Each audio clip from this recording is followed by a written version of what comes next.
Hello दोस्तों, welcome to सफलता मंत्र। दोस्तों, सीटेट 2019 की तैयारी के लिए मैं बाल विकास की चैप्टर वाइज जो आपकी तैयारी करवा रहा हूं, उसमें लेसन 5 तक मैंने आपके कंप्लीट तैयारी करवा दी थी। आज हम लोग देखेंगे लेसन 6।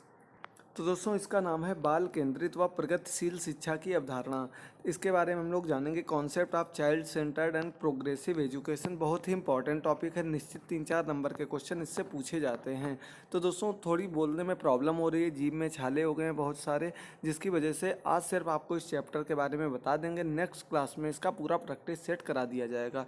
तो दोस्तों, चलिए शुरू करते हैं। इसके पहले आपको बता दूं, अगर आपने अभी तक चैनल को सब्सक्राइब ना किया हो तो जल्दी से सब्सक्राइब कर लें। उसके पास में एक बेल आइकन दिख जाएगा, उसे ज़रूर प्रेस कर दीजिए ताकि सभी वीडियोस का नोटिफिकेशन समय पर मिलता रहे आपको। और साथ ही साथ दोस्तों, पिछली सभी वीडियोस को पाने के लिए एक मैंने 2 प्लेलिस्ट बना दी हैं। एक आपकी सीटेट 2019 नाम से बनी हुई है और दूसरी बनी हुई है चाइल्ड डेवलपमेंट ऑल चैप्टर, जिसमें आपको ये सभी चैप्टर्स एक ही स्थान पर मिल जाएंगे।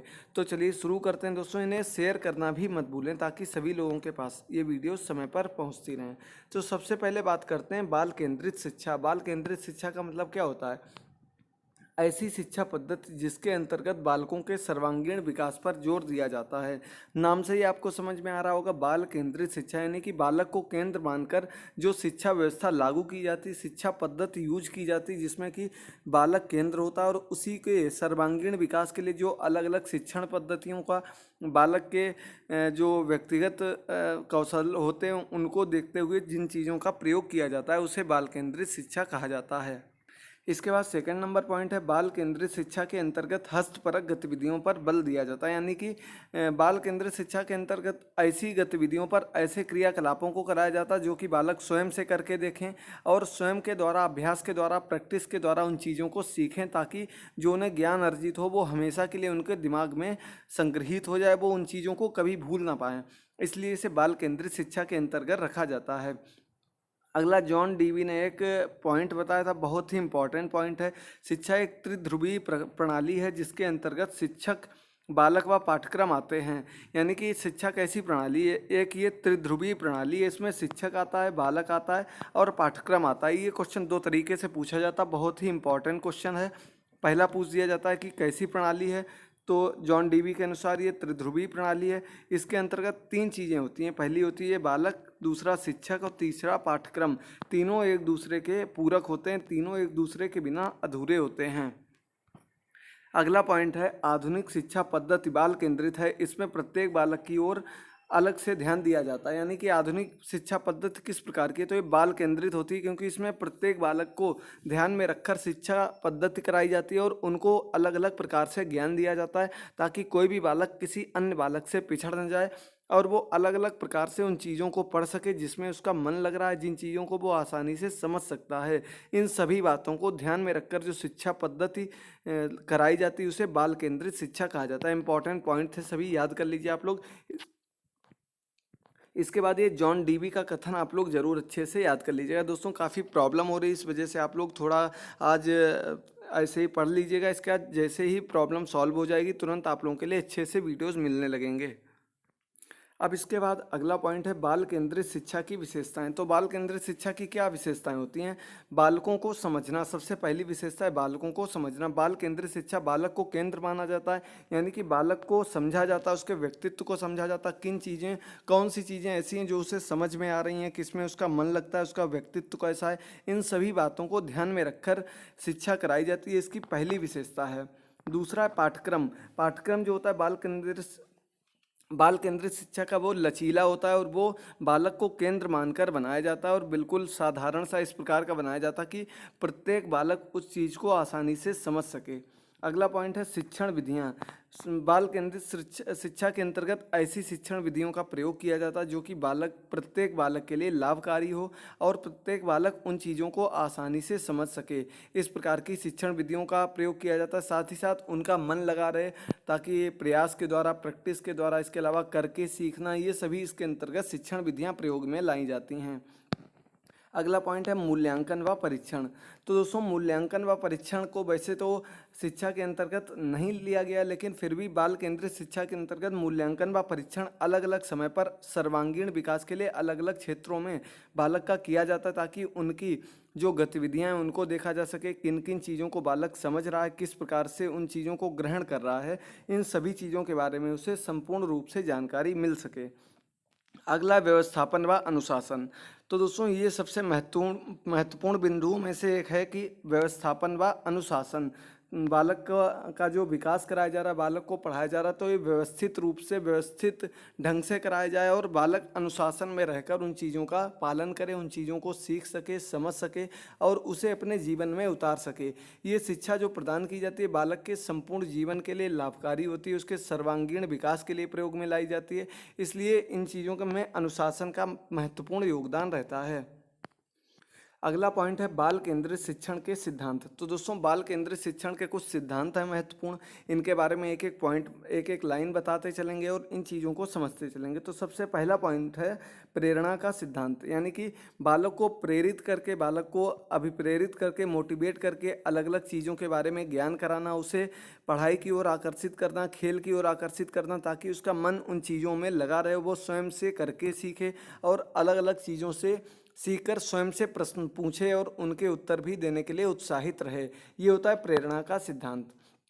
अगला व्यक्तिगत अभिरुचि का सिद्धांत, यानी कि व्यक्तिगत अभिरुचि। प्रत्येक बालक की अपनी अपनी अलग अलग रुचियां होती हैं, अलग अलग चीज़ों को उन्हें देखना अच्छा लगता है, पढ़ना अच्छा लगता है, खेलना अच्छा लगता है, सभी के व्यक्तिगत रूप से विभिन्नताएं पाई जाती हैं। तो दोस्तों बाल केंद्रित शिक्षा के अंतर्गत प्रत्येक बालक की व्यक्तिगत अभिरुचि को ध्यान में रखकर शिक्षा ग्रहण कराई जाती है और इसमें प्रत्येक बालक प्रतिभाग करता है। तो ये दूसरा पॉइंट हो गया दोस्तों व्यक्तिगत अभिरुचि का सिद्धांत। इंपॉर्टेंट पॉइंट है, याद कर लीजिए आप लोग की व्यक्तिगत विभिन्नताओं को ध्यान में रखते हुए सभी बालकों को अलग अलग प्रकार से अलग अलग शिक्षण विधियों के माध्यम से शिक्षा ग्रहण कराना। अगला लोकतांत्रिक सिद्धांत, यानी कि लोकतंत्र का मतलब क्या होता है कि प्रत्येक बालक का अपना अधिकार होता है। प्रत्येक बालक, जितने भी बालक पढ़ रहे हैं उनका अपना अपना अधिकार होता है। वो किसी भी प्रश्न को पूछ सकते हैं, किसी भी प्रकार से शिक्षण विधि के द्वारा शिक्षा ग्रहण कर सकते हैं। जो चीज़ उन्हें समझ में आ रही, जो चीज़ उन्हें पसंद है, उसके आधार पर वो चीज़ों को समझ सकते हैं, पढ़ सकते हैं। ये लोकतांत्रिक सिद्धांत कहलाता है, यानी कि आप उसे किसी भी कार्य के लिए रोक नहीं सकते हैं, ना ही उसे प्रश्न पूछने से मना कर सकते हैं। वो जो भी प्रश्न पूछेगा वो उसकी अपनी इच्छा है, वो आपसे प्रश्न पूछ रहा, आपका कार्य है उसका उत्तर देना। अगला है सर्वांगीण विकास का सिद्धांत। बाल केंद्रित शिक्षा के अंतर्गत मेन पॉइंट जो है वो बालकों का सर्वांगीण विकास करना होता है। अभी मैंने आपको परिभाषा के अंतर्गत भी पढ़ाया था। तो सर्वांगीण विकास कैसे किया जाता है? बालकों को अलग अलग शिक्षण विधियों के माध्यम से, अलग अलग खेल कूद कराकर, अलग अलग कार्य क्रियाकलाप कराकर बालकों का सर्वांगीण विकास करना, ताकि उनका शारीरिक, मानसिक, सामाजिक और सांवेगिक सभी प्रकार का विकास हो सके और वो अपने जीवन में उन चीज़ों को उतारकर आगे जीवन में सफल हो सकें। यही प्राइमरी में, प्राथमिक शिक्षा के लिए यही चीज़ें सबसे ज़्यादा महत्वपूर्ण होती हैं कि बालक उन चीज़ों को समझ पा रहा है या नहीं समझ पा रहा। यदि बालक को उन चीज़ों को समझने में दिक्कत हो रही है तो अलग शिक्षण विधियों का प्रयोग करके उन्हें सिखाने में मदद करना और बालक को अपना मित्र मानकर मित्रवत व्यवहार करके उन चीज़ों को समझाना जो चीज़ें वो उसे समझ में नहीं आ रही हैं। ये होता है दोस्तों सर्वांगीण विकास का सिद्धांत। इसके बाद अगला है चयन का सिद्धांत। तो दोस्तों चयन का सिद्धांत क्या होता है? बालक को स्वयं से चयन करना कि वो किन चीज़ों को पढ़ना चाहता है, किस चीज़ में उसका मन लगता है और क्या क्या वो किस प्रकार के खेल कूद में, यानी कि प्रत्येक क्षेत्र में बालक स्वयं चयन कर सकता है कि उसे किस क्षेत्र में जाना है। ये होता है दोस्तों चयन का सिद्धांत। तो दोस्तों ये कुछ 5 महत्वपूर्ण सिद्धांत थे जिसके बारे में एक एक करके मैंने आपको बता दिया। आपको अगर कोई डाउट हो, कोई चीज़ समझ में ना आई हो तो आप लोग कमेंट बॉक्स में कमेंट करके पूछ सकते हैं। इसके अलावा कोई सजेशन देना हो, कोई अन्य टॉपिक पढ़ना हो तो आप लोग वो भी बता सकते हैं।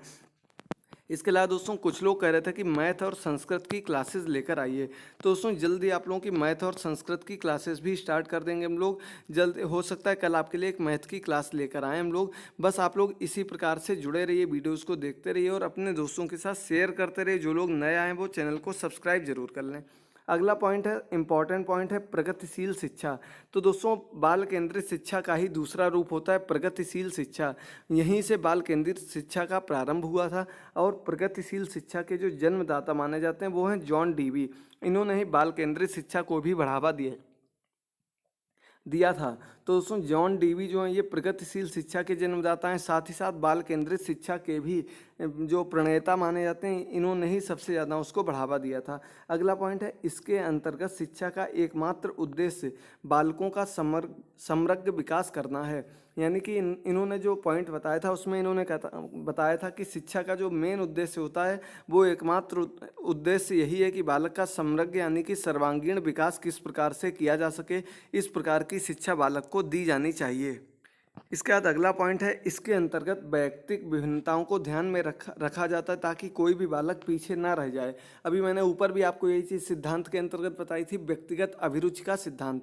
उसी प्रकार से इसमें भी कहा गया कि व्यक्तिगत विभिन्नताओं को, यानी कि जो बालक की व्यक्तिगत विभिन्नताएं हैं, रुचियां हैं, उनको ध्यान में रखकर शिक्षा ग्रहण कराई जाए ताकि कोई भी बालक दूसरे से पीछे ना रह जाए और वो अलग अलग जिस शिक्षण विधि से जिस प्रकार से जो चीज़ सीखना चाहता है उसमें वो आगे आकर अपने जीवन को सफल बना सके। अगला पॉइंट है, इस शिक्षण पद्धति के अंतर्गत विभिन्न विधियों का प्रयोग किया जाता है, जैसे क्रियाकलाप, प्रोजेक्ट, समस्या, इसके अलावा प्रश्नोत्तर विधि और अन्य विधियों में आती है खेल विधि।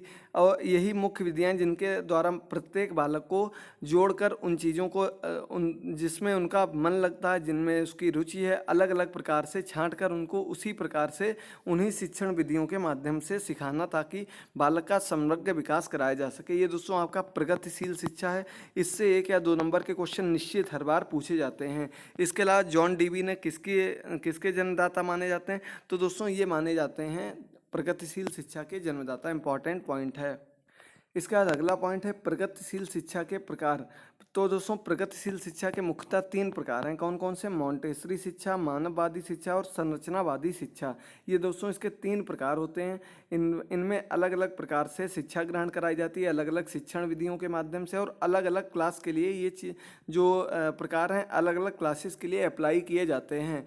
तो दोस्तों मॉन्टेसरी शिक्षा जो ये मेनली जो होता है ये छोटे बच्चों के लिए होता है और खेल विधि के द्वारा, अलग अलग विधियों के द्वारा छोटे बच्चों को जो शिक्षण कार्य ग्रहण कराया जाता है वो इसके अंतर्गत आता है। अब आप लोगों को एक क्वेश्चन का आंसर कमेंट बॉक्स में देना। आपको बताना है मॉन्टेसरी जो शिक्षा पद्धति है, शिक्षा विधि है, इसके जन्मदाता कौन है? इसका आंसर आप लोगों को कमेंट बॉक्स में देना है। ये चीज़ें मैं आपको पहले भी पढ़ा चुका हूँ, कई बार पढ़ा चुका हूँ और बताया भी था, बहुत ही इंपॉर्टेंट है। तो दोस्तों इसका आंसर कमेंट बॉक्स में अधिक से अधिक संख्या में जरूर देते रहें। इसके बाद दोस्तों जो प्रगतिशील शिक्षा में सहायक मनोवैज्ञानिक सिद्धांत हैं उनके क्या क्या नाम हैं? तो सबसे पहले मस्तिष्क व बुद्धि। प्रत्येक बालक की मस्तिष्क व बुद्धि के आधार पर अलग अलग शिक्षण विधियों का प्रयोग किया जाता है और उन्हें अलग अलग प्रकार से अलग अलग तरीकों को तैयार करके शिक्षण कार्य ग्रहण कराया जाता है। दूसरा है ज्ञान, तीसरा है मौलिक प्रवृत्तियाँ और अंत में आता है चिंतन की प्रक्रिया। तो ये चारों चीज़ें दोस्तों बहुत ही इंपॉर्टेंट हैं। चारों पॉइंट आप लोग देख लीजिए, इनके नाम आप लोग याद कर लीजिए। चारों में ही आपको सिर्फ यही चीज़ ध्यान रखनी है कि बालक को केंद्र मानकर उनके जो अलग अलग रुचियां हैं उन चीज़ों को ध्यान में रखकर बालक की इस प्रकार की शिक्षा देना कि वो सर्वांगीण विकास कर सके। अब इसके बाद बढ़ते हैं अगले पॉइंट पर, प्रगतिशील शिक्षा का उद्देश्य क्या है?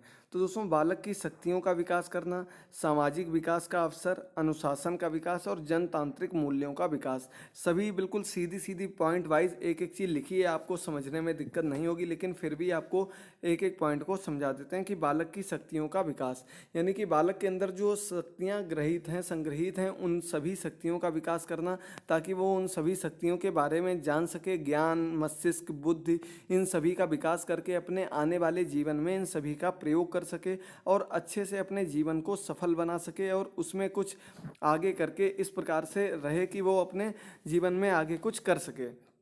दूसरा है सामाजिक विकास का अवसर। तो दोस्तों बालक को सामाजिक जीवन से, समाज से प्रत्येक बालक जुड़ता है तो उसे इस प्रकार के अवसर प्रदान करना कि उसका सामाजिक विकास हो सके। सर्वांगीण विकास के अंतर्गत बालक के सभी प्रकार का विकास आ जाता है, तो इसमें सामाजिक विकास भी एक मुख्य भूमिका अदा करता है। इस प्रकार की प्रगतिशील शिक्षा के द्वारा इस प्रकार की शिक्षा ग्रहण करना कि उसे सामाजिक विकास भी उतना ही हो जितना कि उसका शारीरिक विकास हो और वो उसे अलग अलग क्षेत्रों में उसे अवसर प्रदान कर सके। अगला है अनुशासन। दोस्तों अनुशासन अभी मैंने ऊपर भी आपको बताया था कि वो अपने पूरे जीवन में इस प्रकार के कार्य करे जो अनुशासित हों और उससे बाहर ना जाए, ना ही इस प्रकार के कोई गलत कार्य करे जो कि उसे समाज से बाहर निकालने के लिए मजबूर कर सकें। ये सभी बातें प्रगतिशील शिक्षा के अंतर्गत बताई जाती हैं। अंत में आता है जनतांत्रिक मूल्यों का विकास। इसी को दोस्तों लोकतांत्रिक मूल्य कहा जाता है, इसी को जनतांत्रिक मूल्य कहा जाता है कि प्रत्येक बालक के, प्रत्येक व्यक्ति के अपने लोकतांत्रिक मूल्य होते हैं और उनका जो अधिकार होता है, प्रत्येक बालक का, प्रत्येक व्यक्ति का अपना व्यक्तिगत अधिकार होता है कि वो उन चीज़ों का किस प्रकार से प्रयोग करता है। लेकिन ये किसी अन्य के लिए नहीं, सिर्फ स्वयं के लिए अप्लाई होता है कि आप किसी दूसरे पर ये चीज़ें अप्लाई नहीं कर सकते हैं। तो इन सभी का विकास करना और उन्हें अलग अलग क्षेत्रों में अवसर प्रदान करना प्रगतिशील शिक्षा का प्रमुख उद्देश्य होता है। अब दोस्तों सबसे अंत में आता है प्राथमिक शिक्षा का सार्वभौमिकरण। इसके अंतर्गत दोस्तों कुछ महत्वपूर्ण पॉइंट हैं, इन्हें आप लोगों को याद रखना है, इनके सन याद रखना है, क्योंकि 1-2 नंबर के इस प्रकार के क्वेश्चन पूछ दिए जाते हैं। तो सबसे पहला सर्व शिक्षा अभियान। सर्व शिक्षा अभियान का प्रारंभ कब हुआ था? तो दोस्तों ये 2000-2001 में माना जाता है। यदि आपको 2000 दिया रहेगा, वैसे आपको इस प्रकार से दिया रहता है 2000-2001। ये इसी समय सर्व शिक्षा अभियान का प्रारंभ हुआ था, भारत सरकार के द्वारा इसे शुरू किया गया था और इसका जो नारा था वो था सब पढ़ें सब बढ़ें। यानी कि प्रत्येक बालक को, प्रत्येक बच्चे को शिक्षा ग्रहण कराने के लिए इसका प्रारंभ किया गया था, सर्व शिक्षा अभियान। इसका दूसरा पॉइंट है कस्तूरबा गांधी बालिका विद्यालय।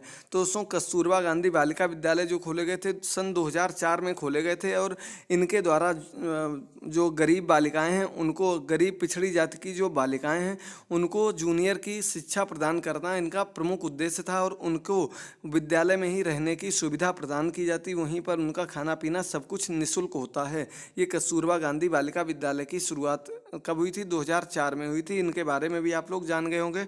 अब अगला है एमडीएम। एमडीएम क्या होता है? मध्याह्न भोजन स्कीम, जिसका कि प्रारंभ सबसे पहले तमिलनाडु में हुआ था। कब हुआ था? 15 अगस्त 1995 को हुआ था। बहुत ही इंपॉर्टेंट पॉइंट है, कब हुआ था? तमिलनाडु में 15 अगस्त 1995 में सबसे पहले एमडीएम चालू किया गया था, मिड डे मील जिसे कहा जाता है, मध्याह्न भोजन स्कीम।